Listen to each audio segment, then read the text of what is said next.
Ruas TV, rutin walaupun sedikit. Bismillahirrahmanirrahim. Assalamualaikum warahmatullahi ta'ala wabarakatuh.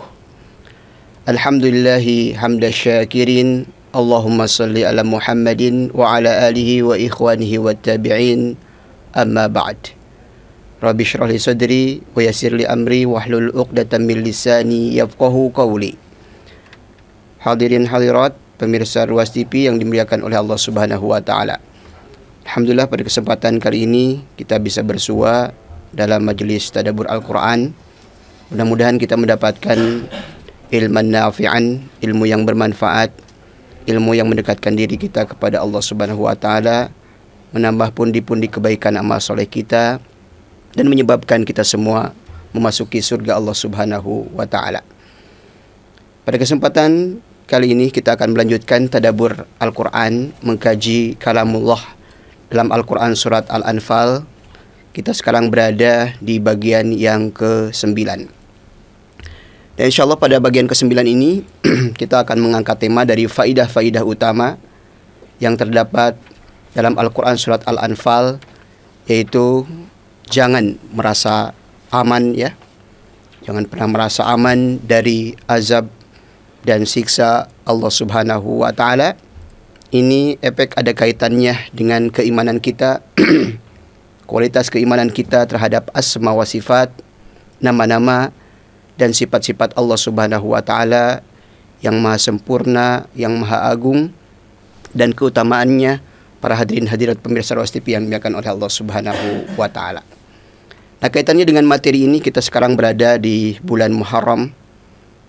Awal tahun Hijriah itu diawali dengan bulan yang bernama bulan Muharram, salah satu bulan yang dimuliakan oleh Allah Subhanahu wa taala.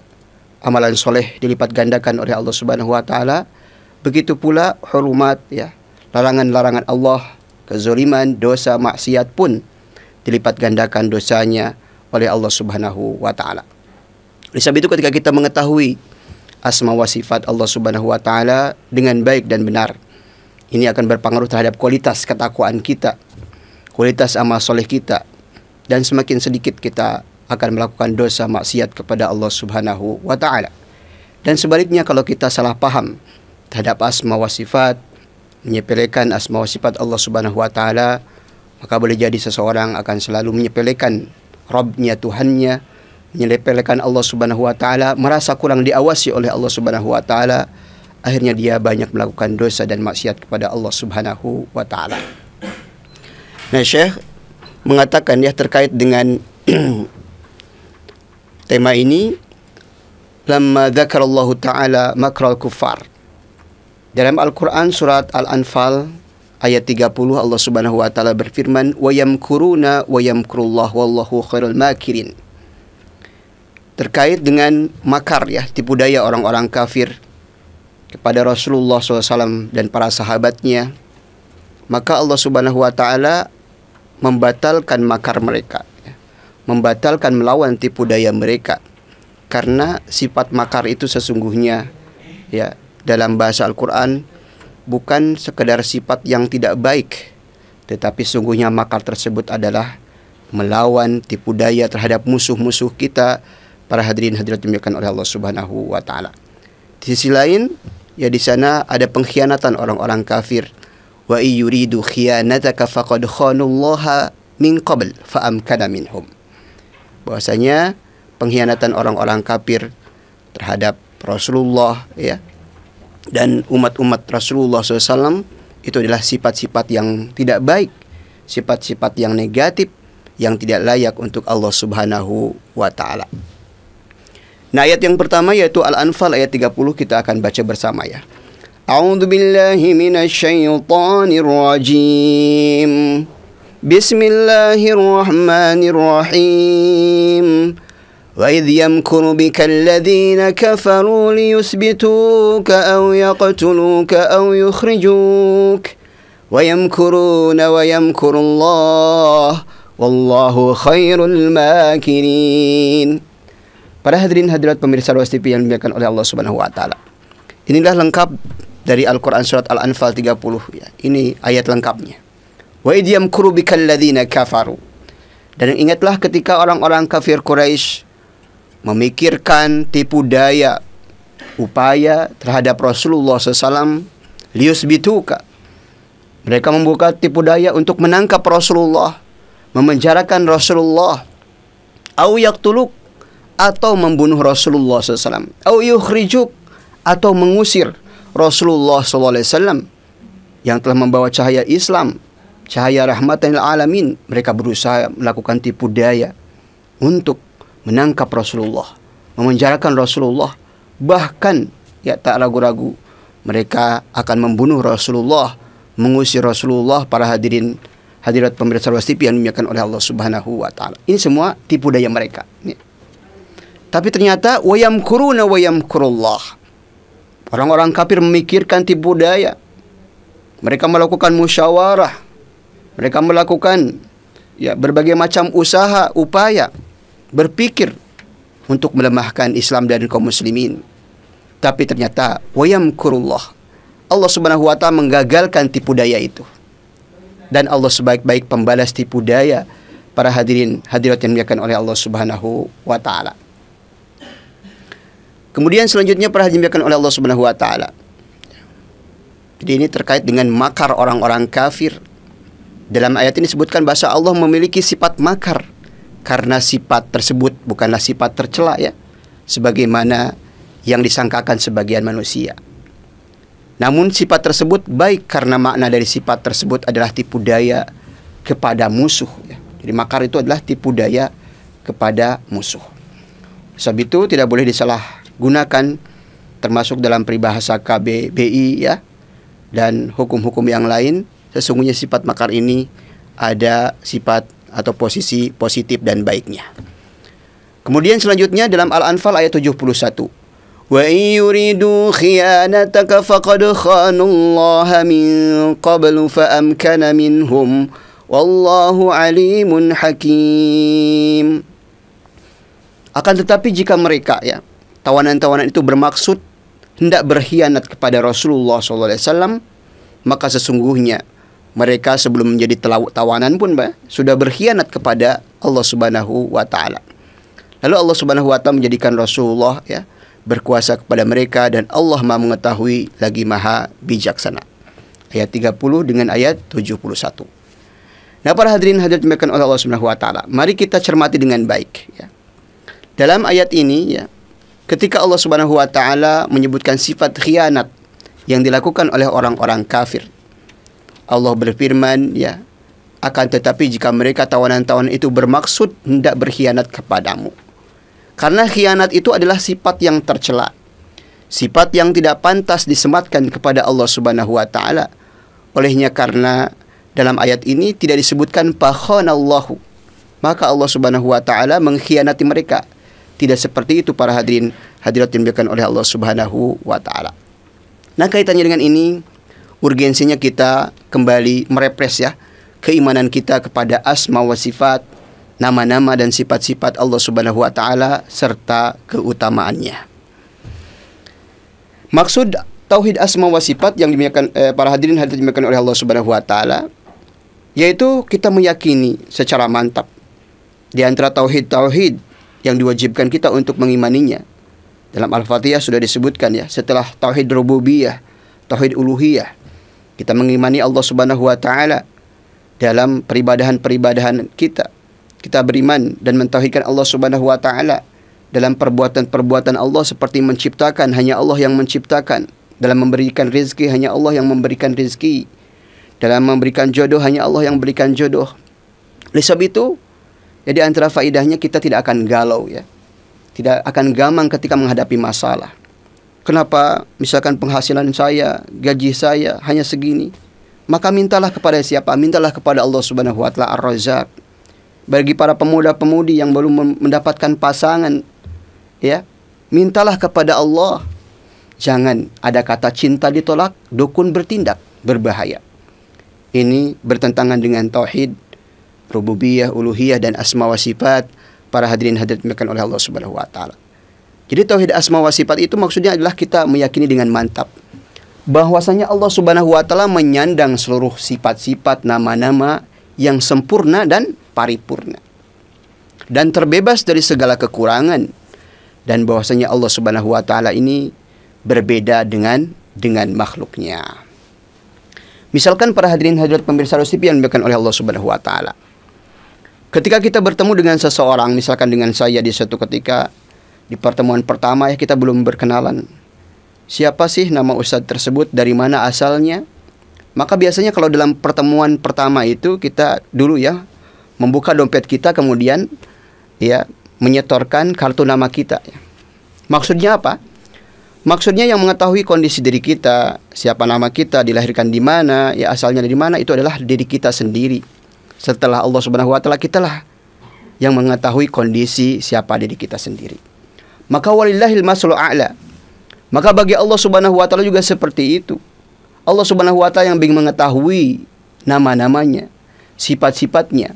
Maka Allah Subhanahu wa taala menginformasikan nama dan sifat Allah yang maha sempurna dan paripurna di dalam Al-Quran. Kita meyakininya dengan pasti, dengan ya tanpa keraguan-keraguan bahwasanya Allah memiliki nama dan sifat-sifat yang sempurna dan paripurna, terbebas dari kekurangan dan berbeda 100% dengan makhluknya yang penuh dengan kekurangan. Para hadirin hadirat dimuliakan oleh Allah Subhanahu wa taala. Oleh sebab itu ketika Rasulullah ditanya oleh orang-orang kafir Quraisy, "Ya Muhammad, sif lana rabbak." Wahai Muhammad, sifatkanlah kepada kami, gambarkan kepada kami bagaimana itu Tuhanmu. Siapa Tuhanmu? Bagaimana karakteristik nama-nama Tuhanmu itu bagaimana? Maka Rasulullah SAW terdiam sejenak, menunggu jawaban langsung dari Allah Subhanahu wa taala. Akhirnya turunlah wahyu dari langit. Qul huwallahu ahad, Allahus samad, lam yalid wa lam yulad wa lam yakul lahu kufuwan ahad.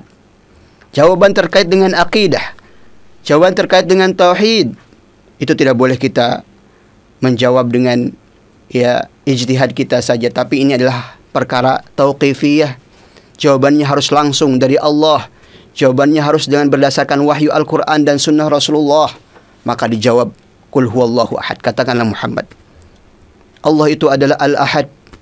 Allah itu adalah yang Maha Esa, tidak beranak dan tidak mempunyai anak dan tidak diperanak ya. Seperti itu. Allahus Samad, Allah tepat bergantung kita semua, meminta rizki, meminta solusi, meminta jodoh ya, meminta keamanan di dunia dan di akhirat. Allah lah tempatnya para hadirin hadirat dimuliakan oleh Allah Subhanahu wa taala. Lam yalid wa lam yulad ya, wa lam yakul lahu kufuwan ahad. Tidak melahirkan, tidak dilahirkan ya. Dan Allah Subhanahu wa taala ya tidak ada yang menyerupai dengan Allah Subhanahu wa taala sesuatu apapun dari makhluknya. Nah, para hadirin hadirat pemirsa TV yang dimuliakan oleh Allah Subhanahu wa taala. Oleh sebab itu Allah Subhanahu wa taala memperkenalkan dirinya dalam Al-Qur'an. Walillahil asmaul husna fad'uuhu biha. Dan Allah Subhanahu wa taala itu memiliki nama-nama asma al-husna. Al-husna dalam bahasa Arab adalah sighah yang menunjukkan kesempurnaan. Nama-nama yang paling sempurna dan paripurna, yang di dalamnya tidak ada cacat kekurangan sedikit pun. Allah Maha Suci, subhanallah, dari segala kekurangan. Para hadirin hadirat dimuliakan oleh Allah Subhanahu wa taala. Fad'uuhu biha. Oleh sebab itu di antara fungsi asma wa sifat Allah Subhanahu wa taala adalah menyempurnakan doa-doa kita. Sebutkanlah asma wa sifat Allah ini dalam doa-doa kita ya. Misalkan kita mau meminta rezeki, minta kekurangan uang, rezeki dan sebagainya ya, maka kita dalam doa kita setelah memuja-muji Allah Subhanahu wa taala dan bersalawat kepada Rasulullah, kita berdoa, Ya Razzaq, Ya Razzaq, Ya Allah, Zat yang maha memberikan rizki, berikanlah rizki yang halalan thayyiban kepada kami, kepada istri kami, kepada anak-anak kami, kepada para pemirsa Rosti TV, berikanlah rizki yang terbaik dan melimpah, Ya Razzaq. Begitu pula bagi orang-orang yang mau mendapatkan pasangan jodoh ya, tidak boleh pergi ke dukun. Ya Wahhab, wahai Zat yang maha mengarunikan berbagai macam karunia, termasuk adalah jodoh-jodoh kita. Berikanlah jodoh yang terbaik bagi diri kami, yang akan melahirkan generasi salih dan salihah. Itu semua ada kaitannya dengan Asmaul Husna, para hadirin hadirat dimuliakan oleh Allah Subhanahu wa taala. Laisa kamitslihi syai'un wa huwas sami'ul basir. Laisa kamitslihi syai'. Di sini ada nafi ya, peniadaan. Tidak ada yang serupa dengan Allah Subhanahu wa taala dalam asma wa sifatnya. Wa huwas sami'ul basir, tapi di satu sisi ada isbat. Ada penetapan bahwasanya Allah Subhanahu wa taala itu Maha mendengar. Allah Subhanahu wa taala itu Maha melihat. Allah Subhanahu wa taala tidak mengantuk apatah lagi tidur. Allah Subhanahu wa taala memonitoring seluruh pergerakan kita, aktivitas kita.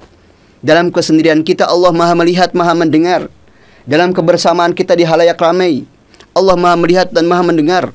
Oleh sebab itu barang siapa yang mentadaburi, menghayati asma wa sifat Allah ini, As-Sami' wal Basir, maka dia akan selalu berada dalam rel kebaikan, dalam rel amal soleh, dan dia selalu merasa takut untuk melakukan maksiat kepada Allah Subhanahu wa taala, karena di sana ada CCTV 24 jam yang terus memantau pergerakan kita.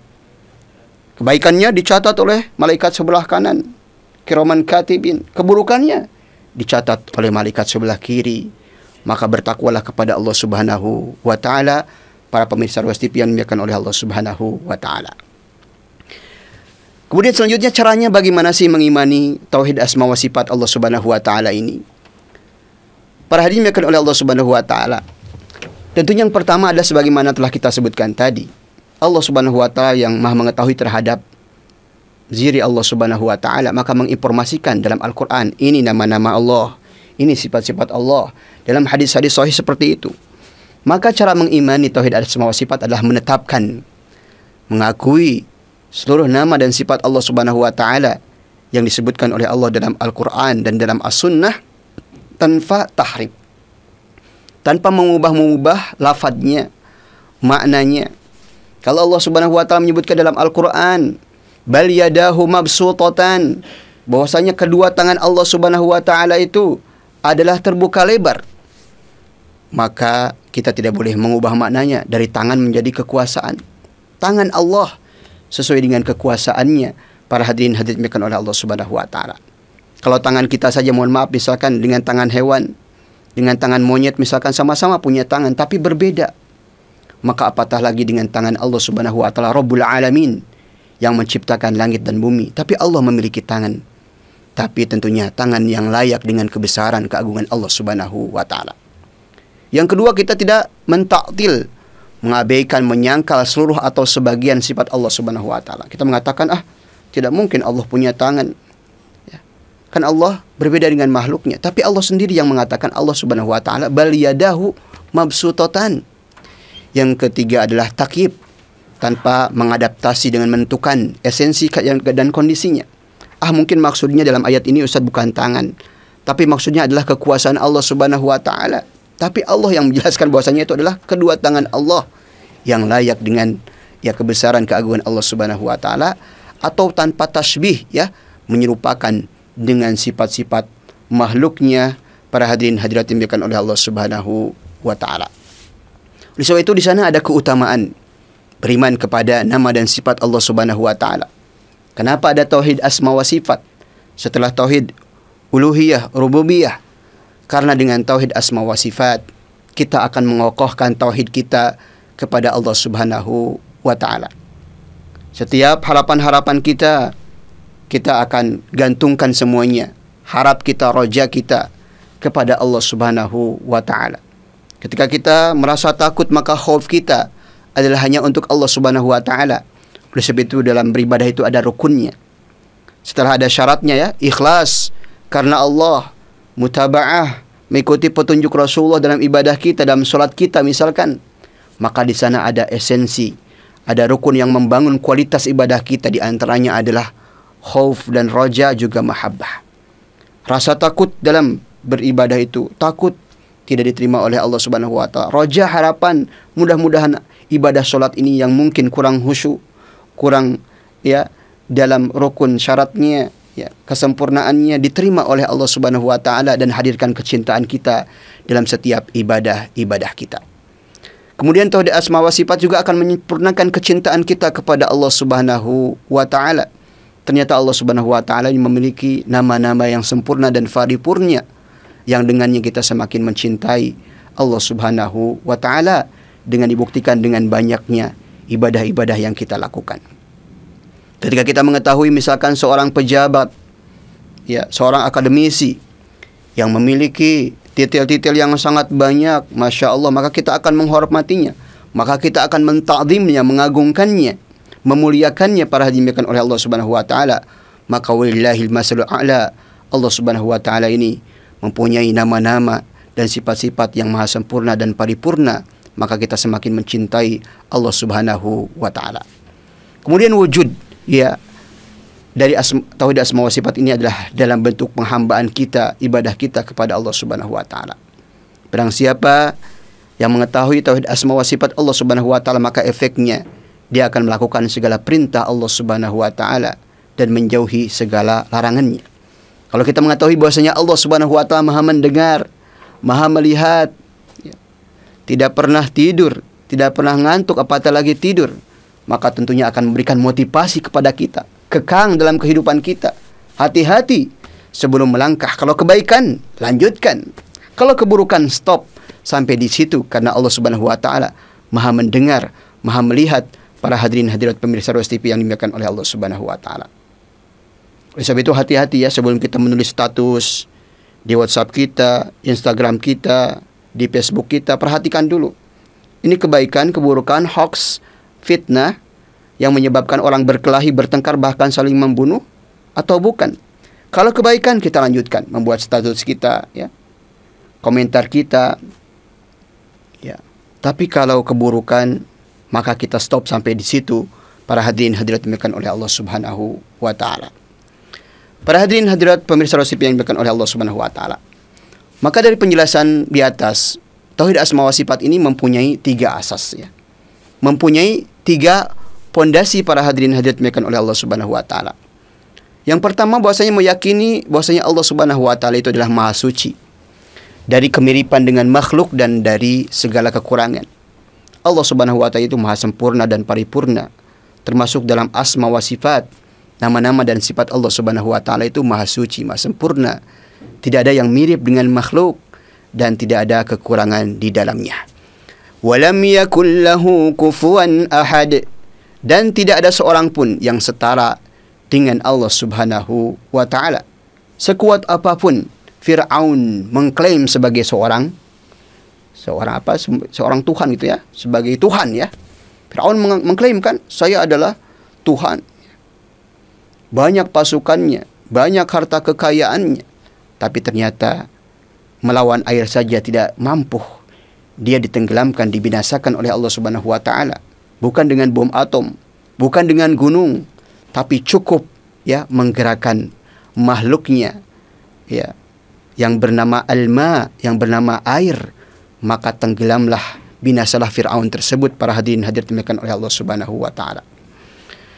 Kemudian selanjutnya, asas yang kedua, bahwa saya mengimani seluruh nama dan sifat Allah Subhanahu wa taala yang disebutkan dalam Al-Qur'an dan dalam hadis Rasulullah SAW tanpa mengurangi dan tanpa menambah-nambah.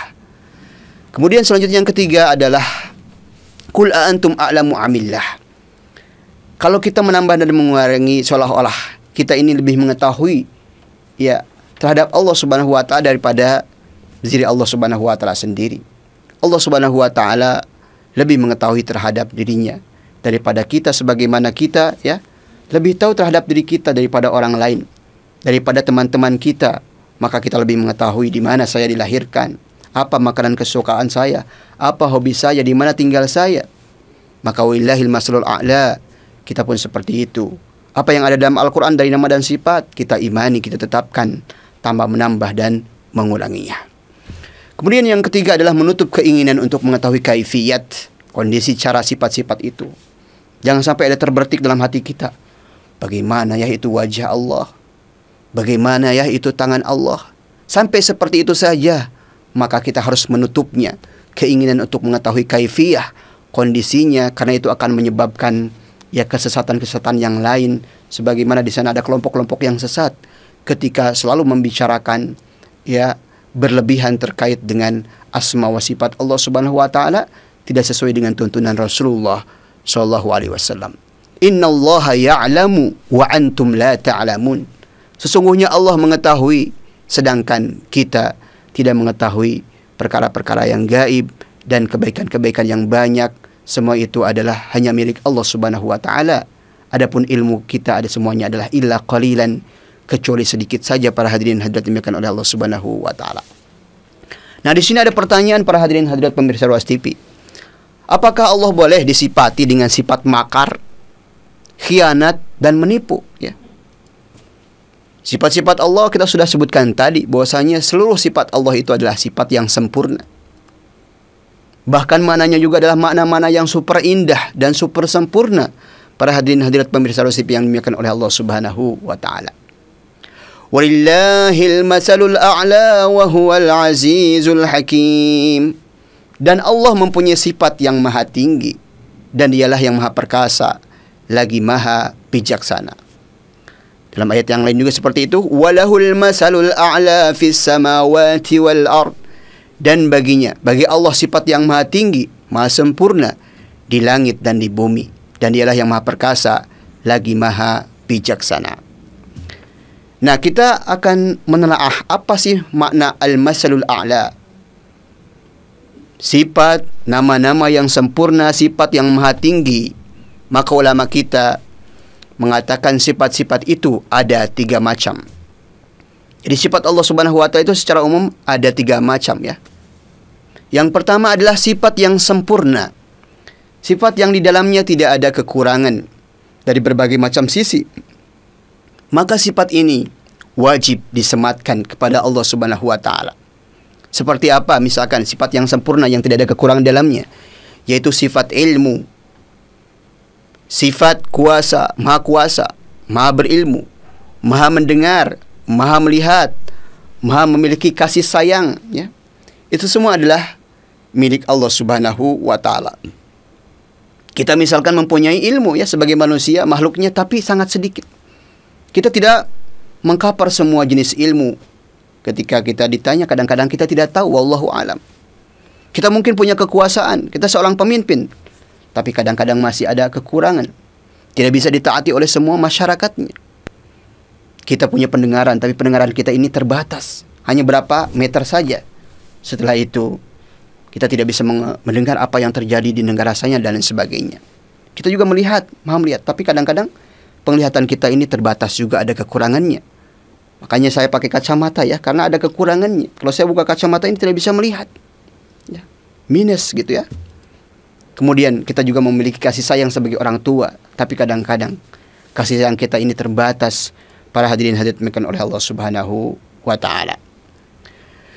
Kemudian yang kedua, bahwasanya sifat Allah Subhanahu wa taala, sifat yang kedua itu adalah sifat yang menunjukkan kekurangan, ya, yang tidak ada kesempurnaan padanya. Jadi sifat yang seperti ini tidak boleh disematkan secara Allah Subhanahu wa taala kepada Allah Subhanahu wa taala secara mutlak. Di sifat itu terbagi 3, sifat yang di dalamnya penuh dengan kesempurnaan itu ada hanya milik Allah. Yang kedua adalah ada sifat yang penuh dengan kekurangan. Ini juga tidak boleh disematkan kepada Allah Subhanahu wa taala. Seperti misalkan sifat tidur, ya. Ngantuk, lemah, zalim, khianat, ya. Ini dalamnya tidak ada kebaikan, makanya tidak boleh disematkan kepada Allah Subhanahu wa taala, ya. Tapi untuk manusia, ya, tidur dan kantuk itu, ya, sebuah kesempurnaan. Tapi bagi Allah Subhanahu wa taala itu sebuah kekurangan. Makanya kalau ada manusia yang tidak bisa tidur, itu adalah manusia yang tidak sempurna. Berarti dia apa? Dia berpenyakit, ya.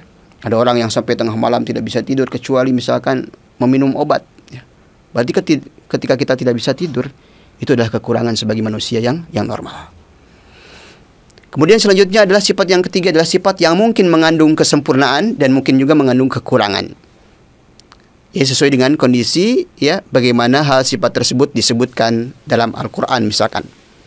Nah, sifat seperti ini tidak disematkan, dinisbatkan, diberikan kepada Allah Subhanahu wa taala secara mutlak otomatis seperti itu. Tapi juga tidak boleh dinafikan secara mutlak, tapi wajib diperinci. Nah, ini yang kita sebutkan dalam pembahasan kita terkait dengan makar dan khianat, ya. Nah, pada kondisi yang menyebutkan kesempurnaan atau ada kebaikannya, maka Allah Subhanahu wa taala boleh disifati dengan sifat tersebut. Tapi kalau dalam kondisi pada kekurangan, hal negatif, Allah Subhanahu wa taala tidak boleh disifati dengan sifat tersebut. Seperti misalkan sifat makar, menipu dan menghina ini perlu diposisikan. Nah, jika ada yang mengatakan bagaimana sih Allah Subhanahu wa taala disifati dengan sifat makar? Padahal secara zahir sifat ini adalah tercela, ya. Maka dikatakan makar yang dimaksud, ya, dalam ayat ini adalah dalam posisi terpuji. Yaitu makar adalah kekuatan untuk melakukan tipu daya dan dia pasti dapat mengalahkan musuhnya. Jadi kalau kita dalam kondisi misalkan peperangan, ada makar, ya, ada strategi, kan, ada cara-cara untuk mengalahkan musuh, itu adalah bukan sebuah hal yang negatif, itu sebuah kebaikan. Bagaimana caranya kita bisa mengalahkan musuh kita? Akan tetapi, ya, hanya boleh menyebutkan sifat ini pada posisi memuji saja. Misalkan dalam Al-Quran surat Al-Anfal tadi, kan, wa yamkuruna wa yamkurullah.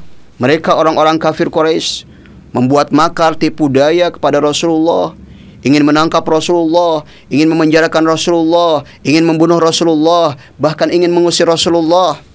Tapi Allah Subhanahu wa taala menggagalkan tipu daya mereka, mengalahkan makar-makar mereka. Para hadirin hadirat dimuliakan oleh Allah Subhanahu wa taala. Wa makaru makraw wa makarna makraw wa hum la yash'urun. Dan mereka merencanakan makar dengan sesungguh-sungguhnya, dan kami merencanakan makar pula, ya, sedangkan mereka tidak menyadarinya.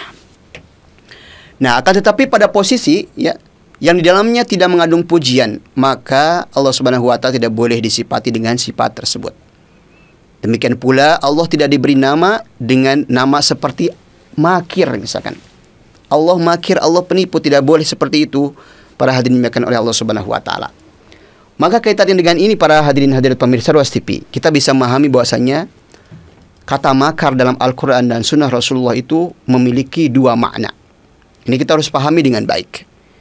Yang pertama, makar dalam posisi terpuji dan bagian dari kesempurnaan Allah Subhanahu wa taala. Yaitu makar tipu daya yang dilakukan dalam rangka membalas makar sejenis yang dilakukan oleh musuh, ya. Yang dilakukan oleh musuh berarti ada pendahuluannya. Maksudnya bukan kita yang memulai, gitu, ya. Bukan kita yang mendahului berbuat makar tersebut.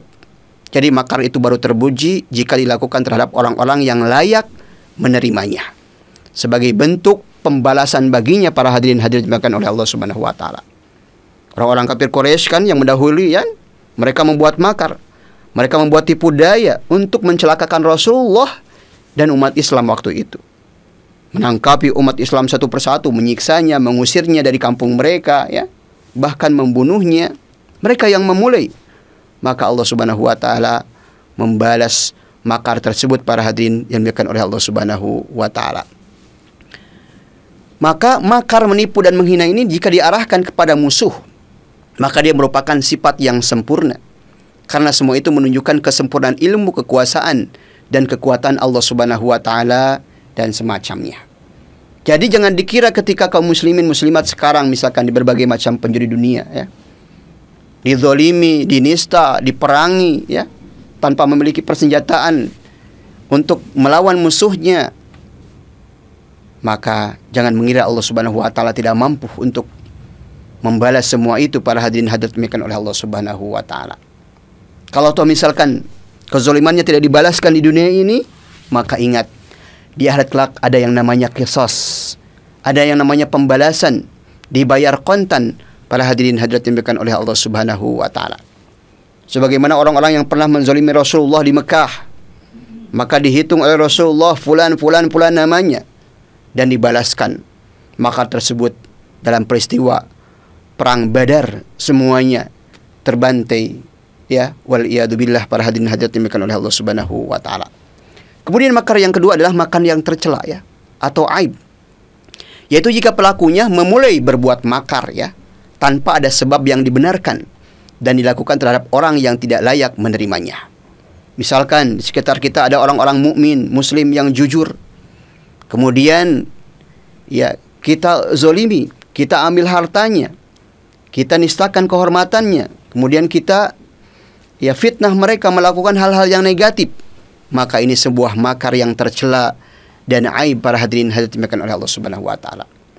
Maka kaitannya dengan ini, fala tadlimu fihinna anfusakum. Terutama pada bulan ini ya, bulan Muharram.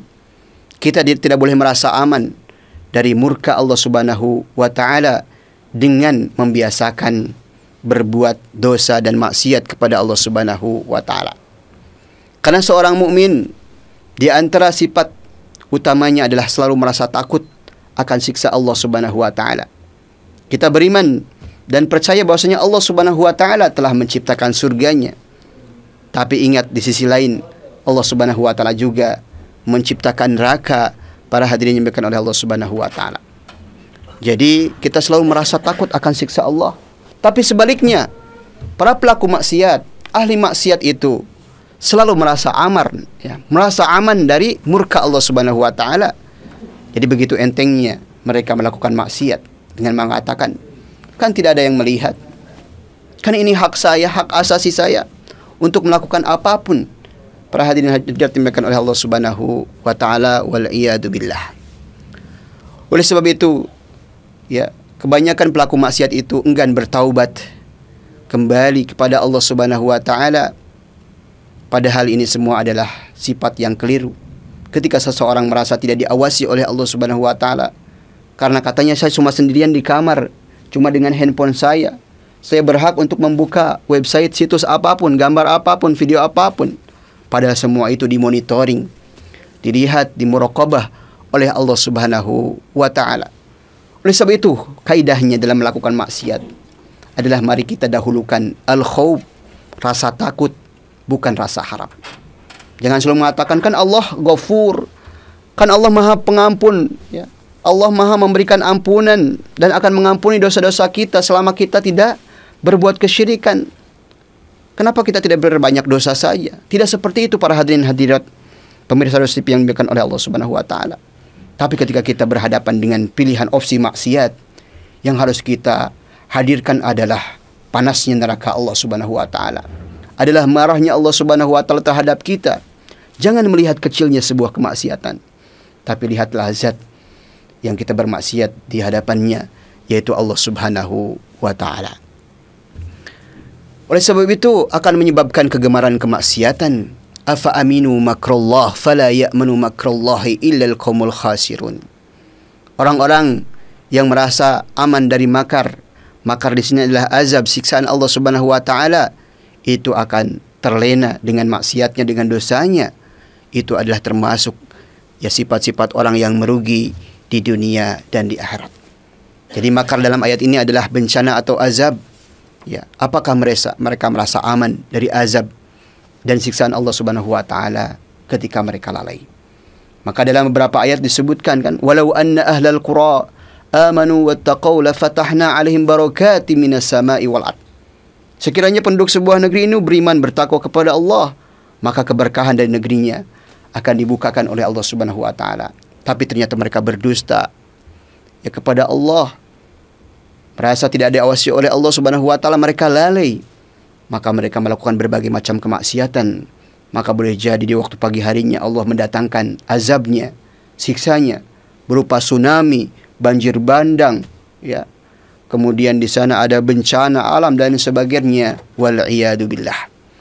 Nah, para hadirin dimuliakan oleh Allah Subhanahu wa taala, lihatlah ya perkataan Hasan Al-Basri rahimahullah.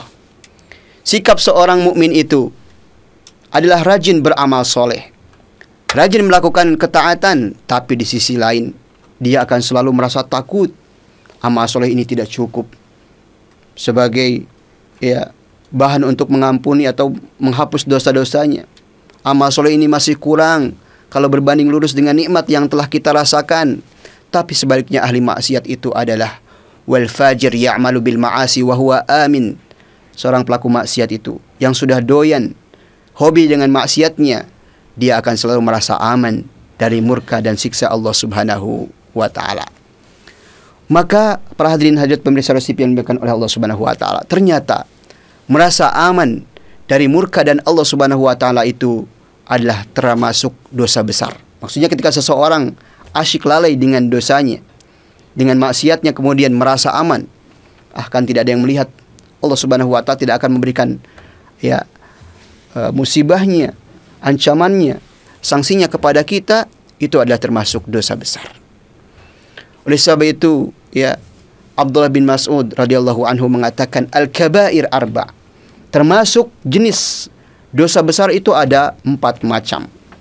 Yang pertama adalah al-isyraku billah, yaitu melakukan kesyirikan kepada Allah Subhanahu wa taala, baik dalam uluhiyahnya, rububiyahnya maupun asma wa sifatnya.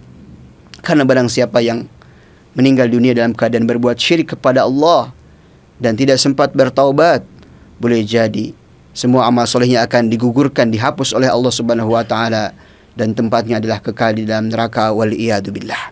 Termasuk dosa besar juga adalah al-qanut min rahmatillah, adalah berputus asa dari rahmat Allah Subhanahu wa taala. Tadi ya, cinta ditolak, dukun bertindak, berhati-hati. Wal ya'as min rohillah, dan juga putus asa dari magfirah, ampunan Allah Subhanahu wa taala. Ada orang mengatakan, terlanjur basah. Ya sudah, mandi sekali gitu ya. Terlanjur saya melakukan kejahatan-kejahatan, dosa-dosa. Allah Subhanahu wa taala mungkin tidak akan mengampuni dosa saya. Padahal kalau kita tanya, adakah di antara kita yang pernah membunuh 99 orang? Adakah di antara kita yang pernah membunuh 100 orang? Tidak ada. Allah Subhanahu wa taala Maha Ghafur.